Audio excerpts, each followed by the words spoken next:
Aliza talk के मुआज़्ज़िज़ सामेईन को अलीज़ा कंवल का सलाम। दोस्तों, उम्मीद करती हूँ आप सब खैरियत से होंगे, जहाँ रहें खुश रहें। आज की कहानी सजीला के नाम। वो कोट अद्दू के शहर में व्हील चेयर पर बैठी अपनी जवान साला बेटी के हमरा भीख मांग रही थी। उसका नाम सजीला रिजवान था। उसकी बेटी उसकी व्हील चेयर को धक्का लगा रही थी और वो लोगों के सामने खैरात मांगने की खातिर हाथ फैला रहे थे। गो कि उसके लिए ये एक तकलीफ दे अमल था कि उसकी बेटी जवान थी और उसे लोगों के सामने हाथ फैलाना पड़ रहा था। इससे भी बड़ा तकलीफ दे अमल ये था कि लोग नज़रों से उसकी बेटी के जिस्म का सारा एक्सरे कर रहे थे। मगर सबसे बड़ा तकलीफ दे अमल ये था कि कई बार लोग आते जाते पास से गुजरते हुए उसकी बेटी के जिस्म और खासकर नाजुक आज़ा को हाथ लगा जाते थे। कुछ लोगों का भीख देने का मकसद भी अल्लाह ताला की रज़ा नहीं था, बल्कि वो उसकी बेटी के हाथों को यानी जिस्म को छूने के लिए रकम उसकी तरफ बढ़ाते थे। मगर उसकी मजबूरी थी, उसको ये सब कुछ बर्दाश्त करना ही था। उसके पास और कोई चारा नहीं था। उसके हालात हमेशा से ऐसे नहीं थे। उसने अल्लाह ताला की नाशुक्री की थी, एक गुनाह किया था। अब मकाफाते अमल के तौर पर वो इन हालात से गुजर रहे थे। हुआ कुछ यूं था कि उसका शौहर इंतहाई सफ़ेद पोश इज्जतदार इंसान था। अपनी मेहनत मजदूरी करके वो दिन भर कमाता था।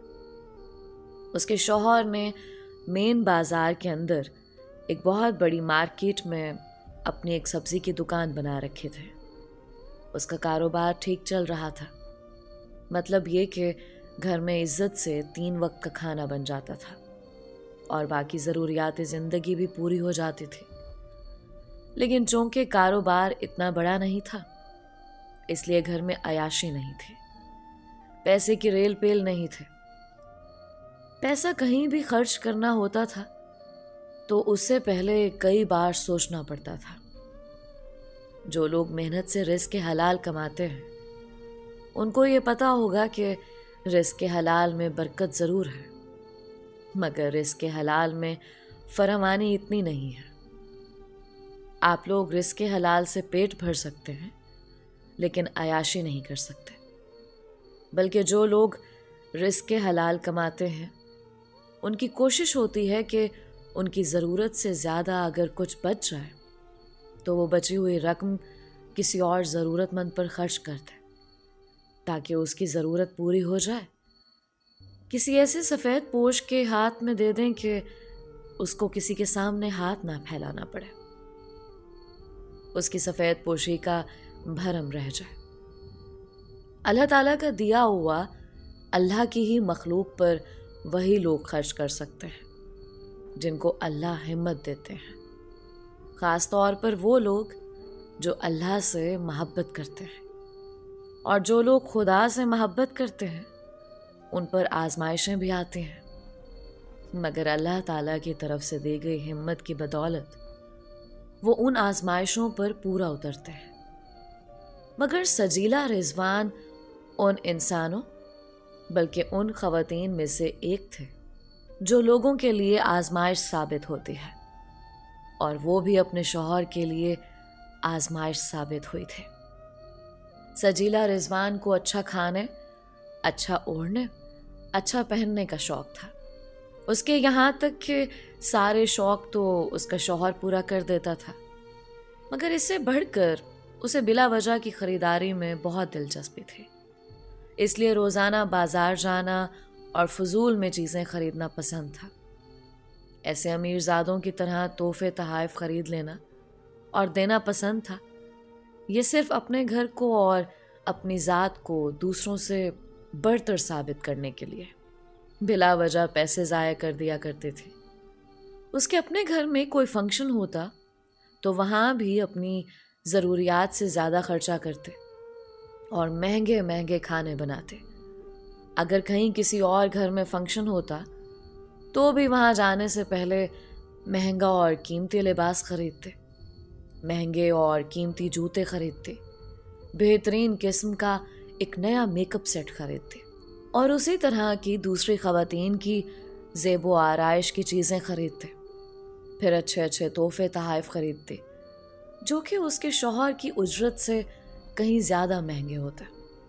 और फिर ये सारी चीज़ें ले जाकर तैयार होकर उस दावत या फंक्शन पर चली जाती।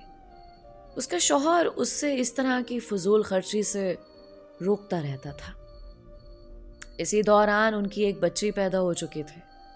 वो उसे समझाता कि हम पर बच्ची की कफालत का जिम्मा है, हमें बच्ची की तालीम और तरबियत करना है। पता नहीं हमें अल्लाह ताला इसके बाद और औलाद से नवाजे या ना नवाजे, हमें इस बच्ची के मुस्तकबिल का सोचना है। मगर उसकी बीवी को इन बातों से कोई दिलचस्पी नहीं थी। उसे अपनी अयाशियों से गर्ज थे और उसे अपने आप को अपने मुआशरे में बरतर साबित करने की फिक्र थी। सजीला रिजवान की इन्हीं हरकतों की वजह से घर में मामलात ख़राब होने लगे। उसका शौहर अब उसे नरमी से समझाने के बजाय उसके साथ सख्त रवैया अपनाने लगा। मगर सजीला पर उस सख्त रवैये का कोई भी असर ना हुआ। इसके बावजूद वो अपनी मर्जी करती, अपनी मर्जी से आती, अपनी मर्जी से खरीदारी करती। जब उसके शौहर को महसूस हुआ कि उसकी बातों का उस पर कोई असर नहीं होता, सख्त या नरम लहजे का कोई असर नहीं होता, तो उसने किसी दिन तैश में आकर उस पर हाथ उठा दिया। और जिस दिन उसने हाथ उठाया उसी दिन सजीला नाराज होकर मैके चली गई। जब उसके शौहर को अपनी गलती का एहसास हुआ तो वो उसे मनाने के लिए चला गया, मगर सजीला ने तलाक का मुतालबा रख दिया। बात थप्पड़ मारने या घर के हालात खराब होने की नहीं थी।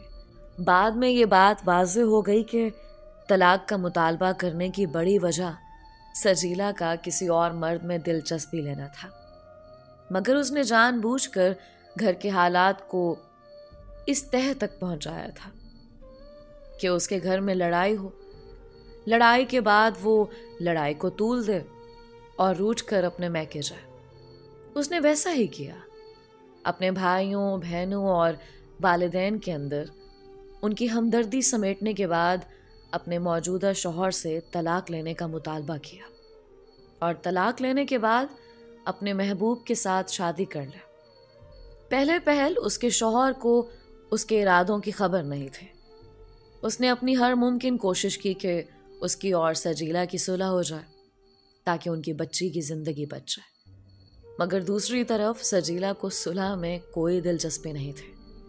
उसे हर हाल में तलाक चाहिए थे, इसलिए वो किसी बात पर राजी ना हुई। उसने किसी भी सूरत उसकी बात मानने से इनकार कर दिया। यहाँ तक कि जब उसके शौहर ने उसे तलाक देने से इनकार किया तो सजीला ने अदालत के ज़रिए खुला ले ली। अदालत के ज़रिए खुला लेने के बावजूद उसके शौहर ने उससे बच्ची छीन ली और कहा कि तुम बच्ची की परवरिश नहीं कर सकते, तुम्हारे पास कमाने वाला कोई नहीं है, मैं बच्ची को बेहतर अंदाज में रख सकता हूँ। मगर जब ये बात सजीला के महबूब को पता चली तो उसने एक बार फिर अपनी मोहब्बत के दावे करके अपनी महबूबा को इस बात पर राज़ी कर लिया कि वो अपनी बेटी को अपने साबिका शौहर से वापस ले ले। हम बेटी भी अपने पास रखेंगे। जब सजीला के कहने पर उसके शौहर ने बच्ची को वापस ना किया तो उसने एक बार फिर अदालत से रुजू किया और अदालत के ज़रिए बच्ची को वापस ले लिया। उसके बाद अदालत ने बाकायदा बच्ची का खर्चा मुकर्रर कर दिया, जो हर महीने बच्ची का वालिद उसकी वालिदा तक यानी सजीला तक पहुंचा देता था। दूसरी तरफ सजीला के महबूब ने, चूँकि उससे पहले जिस्मानी ताल्लुकात तो कायम कर लिए थे, तलाक दिलवाने का मेन मकसद ये था कि अब सजीला के पास और कोई राह ना बचे। जब उसे यकीन हो गया कि अब ये कहीं भी नहीं जा सकते, अब उसके पास मेरे सिवा और कोई सहारा नहीं है, उसका साबिका शौहर अब मेरी राह में रुकावट नहीं बन सकता, तो उसने टाल मटोल से काम लेना शुरू कर दिया वो अपनी मोहब्बत के वादों से मुकर गया, लेकिन वो उसके जिस्म पर अपनी हवस मिटाता रहा। यहाँ तक कि जब सजीला को नजर आने लगा कि ये शख्स सिर्फ मेरे साथ वक्त गुजारी कर रहा है, इसे मेरे जिस्म में दिलचस्पी है, मेरी ज़ात में दिलचस्पी नहीं है, उसे इस बात से गर्ज नहीं है कि मैंने उसकी खातिर कितनी बड़ी कुर्बानी दी है, उसे सिर्फ मुझसे जिनसी ख्वाहिश पूरी करना होती है। जो ये करके चला जाता है तो तब उसने अपने महबूब पर जोर देना शुरू कर दिया कि वो उसे निकाह करे, मगर उसका महबूब टाल मटोल से काम लेता रहा। यहाँ तक कि जब बात लड़ाई झगड़ों तक पहुंचे तो उसके महबूब ने निकाह करने से साफ इनकार कर दिया। तब पहली बार सजीला के पैरों तले से जमीन निकल गई। उसे एहसास हुआ कि उसने कितनी बड़ी गलती कर ली है, लेकिन उसी दौरान वक्त बहुत गुजर चुका था। उसके भाइयों ने भी उसकी कफालत करने से मुआज़रत कर ली थी, उनके बच्चे बड़े हो चुके थे।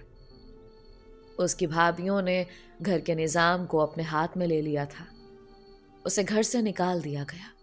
अब उसने ज़िंदगी में कभी हाथ से काम करके नहीं देखा था, लिहाजा मेहनत कर पाना उसके बस की बात नहीं थी, और उसके भाइयों ने उस पर पाबंदी लगा रखे थे कि वो अपने इलाके में भीख नहीं मांग सकते थे। मजबूरन उसने अपना गांव छोड़ा, किसी करीबी शहर में जाकर कोई छोटा सा कमरा लेकर रहने लगे। फिर उसे वहां से भी निकलना पड़ गया, और आजकल वो कोट अद्दू शहर में होती है, जहां वो अपने माजी में किए हुए आमाल का मकाफात अमल देख रही है, सह रही है और अपनी जिंदगी जी रही है, जहां वो लोगों से खैरात मांगती है, भीख मांगती है, और लोग उसके बजाय उसकी बेटी को देखने की खातिर, उसकी बेटी के जिस्म को छूने की खातिर उसको चंद रुपए, चंद सिक्के पकड़ा देते हैं। उसके पास अपना पेट भरने के लिए अपनी बेटी की नुमाइश के सिवा, अपनी बेटी के जिस्म के सिवा और कोई चारा ही नहीं है, और वो सब कुछ चुपचाप बर्दाश्त कर लेती है। दिल में सोचती है कि काश उसने वो गुनाह ना किया होता, काश उसने अपने शौहर की बात मान ली होती, काश अपने शौहर से सुलह कर ली होती, तो शायद उसे ये दिन देखना ना पड़ता। दोस्तों, ये थी सजीला की कहानी। ये कहानी सिर्फ एक सजीला रिजवान की कहानी नहीं थी। ऐसी बहुत सी औरतें हमारे माशरे में मौजूद हैं जो अपनी शादीशुदा जिंदगी में किसी किस्म का कोई कॉम्प्रोमाइज नहीं करना चाहती, और जब उनकी मैरिड लाइफ कामयाब नहीं हो पाती तो फिर वो दर दर के धक्के खाती हैं। मैं दुआ गो हूँ कि अल्लाह ताला तमाम लड़कियों और तमाम औरतों के बहुत खूबसूरत नसीब करें। कहानी से मुतालिक अपनी राय का इजहार ज़रूर किया करें। कहानी को अपने प्यारों तक भी लाजमी शेयर किया करें। कोई पता नहीं कि कौन सी कहानी सुनकर किसी को अपनी ज़िंदगी का बहुत बड़ा सबक मिल जाए। आप सबके प्यार और सपोर्ट का बेहद शुक्रिया। आज का स्पेशल थैंक्स मिस कशफ का, जो कि लाहौर पाकिस्तान से बिलोंग करती हैं, और मिस नौरीन का, जो कि कनाडा से बिलोंग करती हैं। अगर आपने अभी तक हमारे चैनल को सब्सक्राइब नहीं किया तो अभी सब्सक्राइब कर लें। मिलते हैं एक और नई और मुनफरिद कहानी के साथ। अलीज़ा कमल को अपनी दुआओं में याद रखें।